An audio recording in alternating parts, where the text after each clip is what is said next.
Johaidī, uz manīm skatās. Jā, uz mums skatās televizorā un redz šausmīgi daudz cilvēkus. Kāpēc? Tāpēc, ka mēs jums līdās kaut ko stāstīsim. Es sākšu tādu žurnālistisku tādu štēli. Jā. Viņš ir viens no zināmākajiem Latvijas basketbolistiem.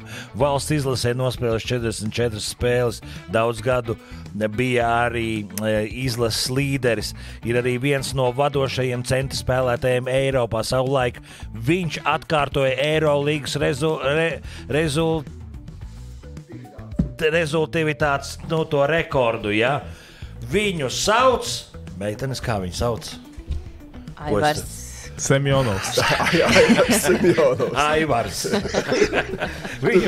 Viņš var. Viņš vienkārši ir Aivars. Viņu sauc. Meitenes ritīgi labi orientējas basketbolā. Meitenes ir sportā. Bet tavs vārds brālis, man liekas. relīzi. Jā. Tavs bračka? Jā. Kaspars Kambala. Tā arī filma saucās Kambala. Nē. Nē? Kā tā? Ceļā ir kaifs. Jā, es atvainojos. Es vairāk arī nemaz nelasīju. Es domāju, Kas par tev vajadzēs stiprāks tās brilles? Priekš kam man vajag to relīzi lasīt, jo jūs tāpatās, jūs abi iedod tikai jums mikrofonu. Tu tā iesāki, zini, Es iesāku tā kā žurnālists. Tā kā es ir Barcelona 41 punkts rekords, tika pārspēts 18 gadus vēlāk izrādās. Jā? Nu, moins. Es nemaz nezināšu to te pa viņu. Nu, redz, tur daudz ko uzzinās. Jaunu, arī diezgan tādu nepatīkamu informāciju. Diemžēl tur nav nekā smieklīga. Diezgan skaudrs dzīves stāsts ir Kasparam Kambalam, kam viņš ir gājis cauri. Gan slavas mirkļiem, gan arī tai pašai apakšai, kad tu esi viens pats ar savām traģēdijām pazaudētiem, tuviem, mīļiem cilvēkiem, tā skaitā 5 mēnešu vecu meitu savās rokās palaist citā saulē. Tas ir gan traģiski, bet viņš, kā viņš pats saka, man pašam visu laiku patīk atnākt atpakaļ, nenokrist, celties un paskatīties, kā heiteri asaro. Celties un krist, par to jau ir tā, beigās vēl uzboksē. Jā, tāda jau ir tā dzīve, zin kā, neviens nav jau tikai augšā, ir ar cēlieniem, kritieniem, un tā arī viņa dzīve, ko mēs jau kādus gadus 5 dokumentējām, tā, protams, ne jau ikdienā, bet tā fragmentāri 5 gadus sekojām tā viņa dzīvē. Kas te ir? Es iepazīstināšu Sandijs Semjonovs ir studijā, vai ne? Un Džeks no televīzijas. No televīzora izkāps ārā ir Reinsošinieks. Jā, labrīt visiem. Labrīt. Jā, labrīt. Tu esi režisors un tu esi producents. Producer. Principā jau kā komanda strādāja. Un kad tā filma būs gatava? Kad viņa būs gatava? Gatava. Ir jau. Jā. Bet rīt laižam ārā, rīt pirmizrāde, Fórum Cinemā, tā ka visi aicināti. Pēc tam arī būs kinoteātros. Nu jā, un tas, protams, galvenais iemesls ir tas, ka tojās Eiropas čempionāts basketbolā. Protams, jā. Tu esi dzirdējis, Kaspar, jā, spēlēsim basketbolu. Es esmu dzirdējis. Pat meitenes ir dzirdējuši to, jā. Bet ignorantus cilvēkus sasniedz ziņa, tu zini, ka tā ir superliela ziņa. Jā, un savukārt Kaspars bija paaudzē, ja tu atcerēsies, kad bija tas sauklis, tagad vai nekad, kad arī bija savākti vislabākie, toreiz Biedriņš, Kambala. Valters, tur ļoti daudz labu spēlētāju, un visi gaidīja, ka būs medaļas, būs baigais šāviens. Bet bija ņemšanās par to viesnīcu, viņi tur bija.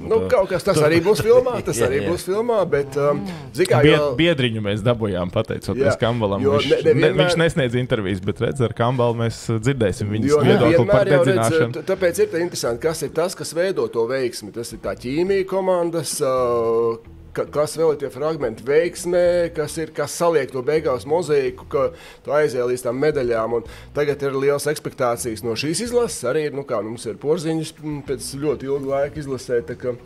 Tas ir tas Ko iemesls. Tu gribi pateikt ar šo? Es gribu pateikt, ka te jāiet uz kino. Labi. Es domāju, tu tagad gribi savilkt tagad vai nekad, kā arī šogad. Mēs gaidām viesnīcas dedzināšanu. Tā nebūs noteikti ar šo jauno paudzi. Jāņem ir, kā saka, labākais no tā jāizdara secinājumi. Tas ir tas, kas... Un 5 gadus Kasparam staigāt pakaļ un filmējāt. Cik varēja viņu noķert? Viņš jau nav tā arī sasniedzams visu laiku. Tas nenotveramais Džo. Viņš pazūd, viņš kaut kur uzrodās? Pa vidu bija arī Covid, tad sākās visi tie šovi, kur viņš piedalās. Tur mēs gribējām pagaidīt, lai šovi beidzās, bet šovi nekādi nebeidzās. Tad mēs startējam Tā ir lieta, ko mēs īstenībā šobrīd saskaramies, ka vairāk arī man tuvi cilvēki saka, kā viņš tur tajos šovos ir tik daudz jau visu kaut ko parādījis un tur skandāli un vispārējais. Pēc kā jums jātais filmu? Jā. Nē, mums pilnīgi no tās privātās dzīves un skandāliem un kašķiem, ko mēs redzam šovos, nekas tāds nav. Tur tiešām ir vairāk viņa dzīves stāsts, kam iet cauri profesionāls sportists, kurš nopelna 5 miljonus, pazaudē tos un beigās attopās, ka īsti draugu apkārt nav, tad, kad tev ir slikti. Un, tā viena spilgtāka epizode bija laikam Amerikā, ja, ka viņš dzīvo, tur tu zini uz kartes, tev ir $1 miljons. Un tad tu vairs neskaties kontā. Tad vienkārši neskaitu, tu vienkārši dzīvo, un tad jau tavs paliek jau 200,000, bet, ja jau zini, kā aizgājis, tad aizgājis, un viņš ar vienā brīdī iebrauc benzīna tankā, un pirms tam tu esi ar džekiem tusējis, viņš visu laiku tur sauca viņiem tusiņus, naktsklubus, restorānus arī, jā, un tu vienkārši ieliec savu kredītkarti un decline. Un viņš saka, un tu zvani tur labākajiem čomam vienam. Un tur sākās, es šodien nevaru, es tur aizņemts 2., 3., 4. Ja, un beigās tu saproti, ka tad, kad tev ir labi iedzīvēt, bet tā laikam tāda dzīves patiesība, tev draugu un netrūks apkārt cilvēki. Tajā brīdī, kad sākās problēmas vai kaut kas, tad parādās īstie draugi, ir viņi vai nav. Jo problēmas ir neatkarīgi no cipariem kontā, vai ne? Vai tu saņem 1000 vai miljonus. Cilvēki jau mēs paliekam tomēr tādi paši, un ja kaut kādas iekšējas mentālas sāpes vai kaut kas tam līdzīgs ir, tad ar tām ir jātiek galā. Ko viņš tieši tagad dara, Kaspars? Ko viņš nodara? Šobrīd viņš gatavojas atkal atgriezties boksā, pēc ilgāka pārtraukuma. Viņam septembrī būs šī cīņa. Tad viņš kino filmējas. Jā, viņš vairākās mākslas filmās tur filmējās.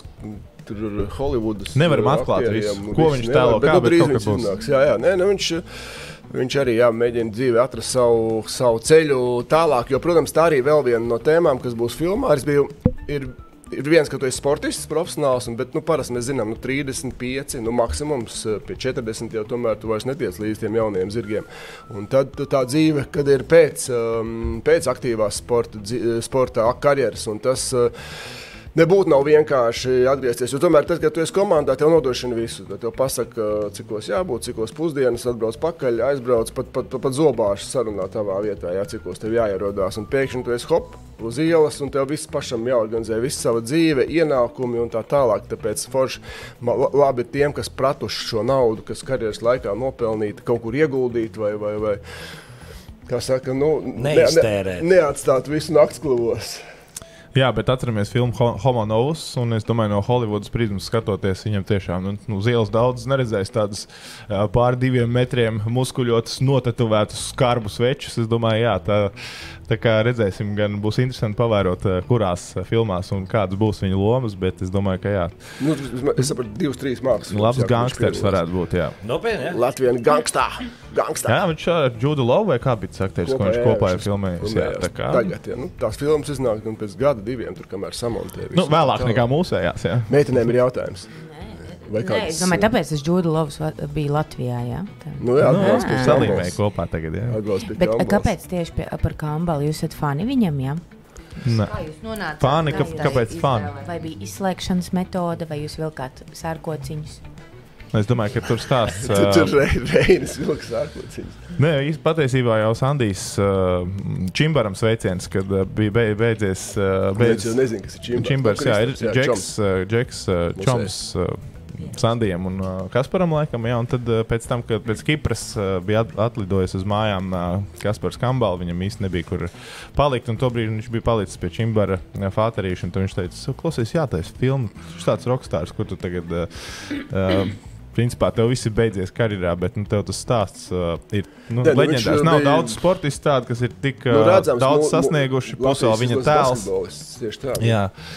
Un tad jūs bijāt uzfilmējuši laikam to vienu boksu cīņu, un viņa atvedu Maču Jūrmalā, un tad Sandijs man uzrunāja. Man tā pirmā reakcija arī atceros, bet pagaidām grāmata taču bija. Armands Puķis bija uztaisījis grāmatu, kur viss sīki aprakstīts un tā tālāk. Bet, protams, filmā arī daudz jaunu, kas, manuprāt, nav bijis grāmatā. Tur viņam tie stāsti un tā pieredze. Un tas, ko mēs visi varam mācīties, mēs nezinām, varbūt mēs arī kļūstam pēkšņi par miljonāriem. Un kādas tur parādās? Kāpēc tu uz mani neskaties? Uz meiteni neskaties? Viņš skatās, kur lielāks potenciāls. Jā, tā es sapratu. Jā, tā kā tur stāsts ir tur var pamācīties. Man tiešām gribas nolikt malā to kas šobrīd notiek, ka Kaspars ar velosipēdu Rīgas centrā nokrīt kaut kur, un pēc tam visiem ir viedoklis par to. Neviens nezina, kas tur apakšā, kā tas stāsts ir bijis.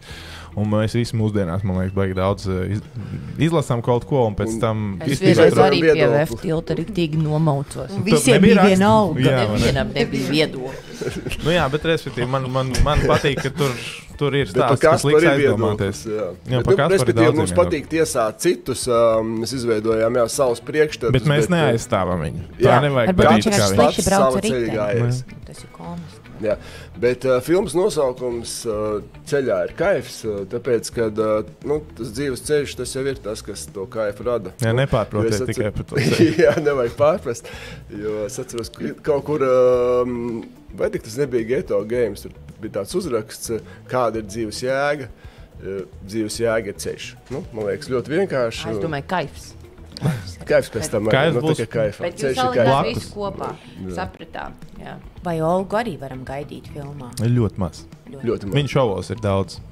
Tikai tādā ceremonijas tādā pasākumā, kur uz filmas beigām būs arī Olga. Jā, tā kā Olgas faniem arī.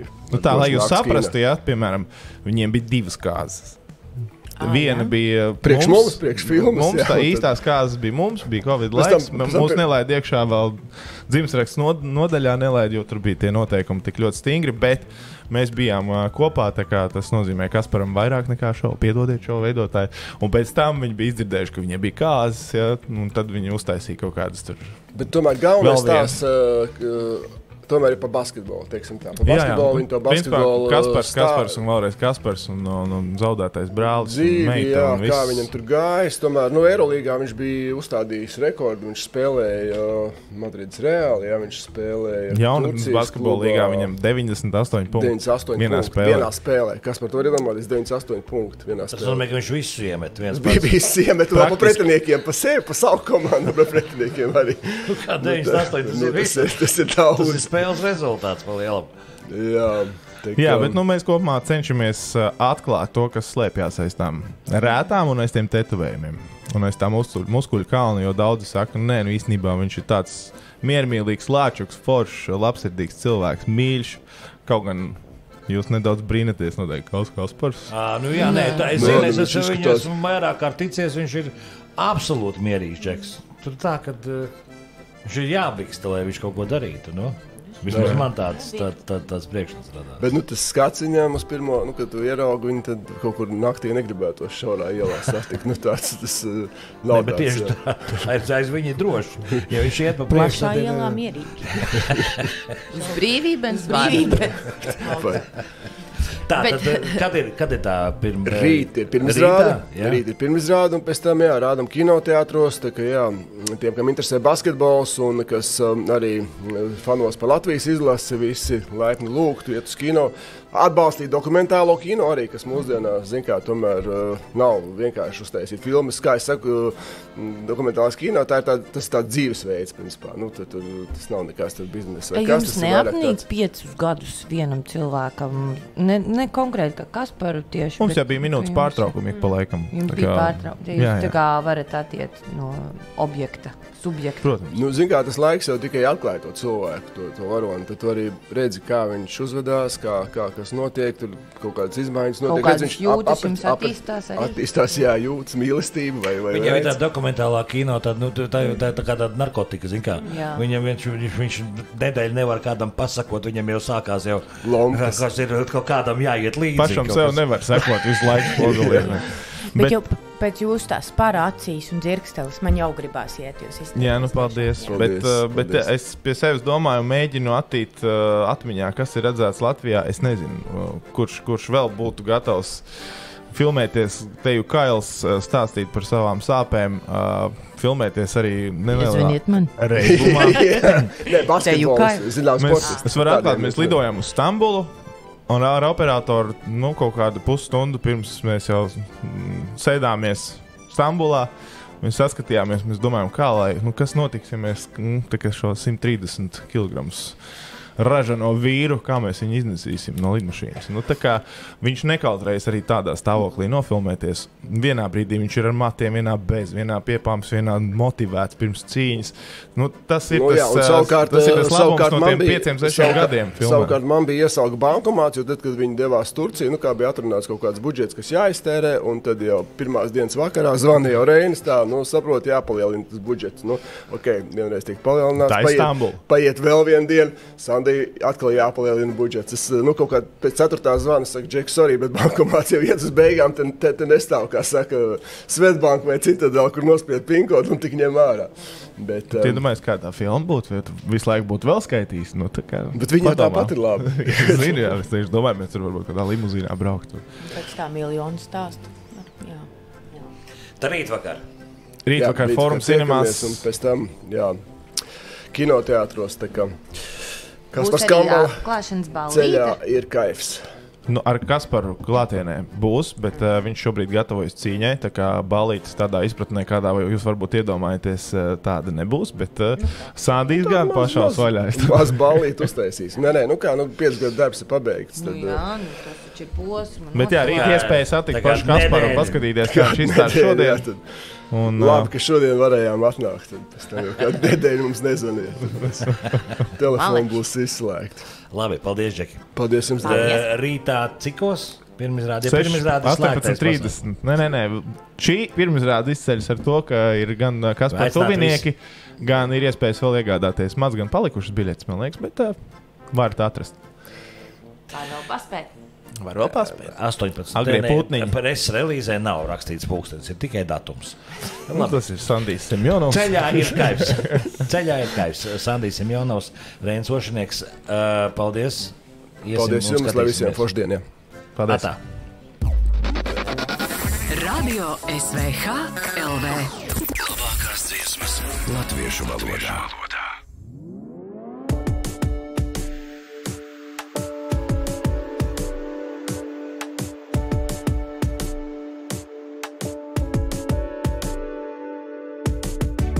Acīs skatos un nedzirdu, ko saka.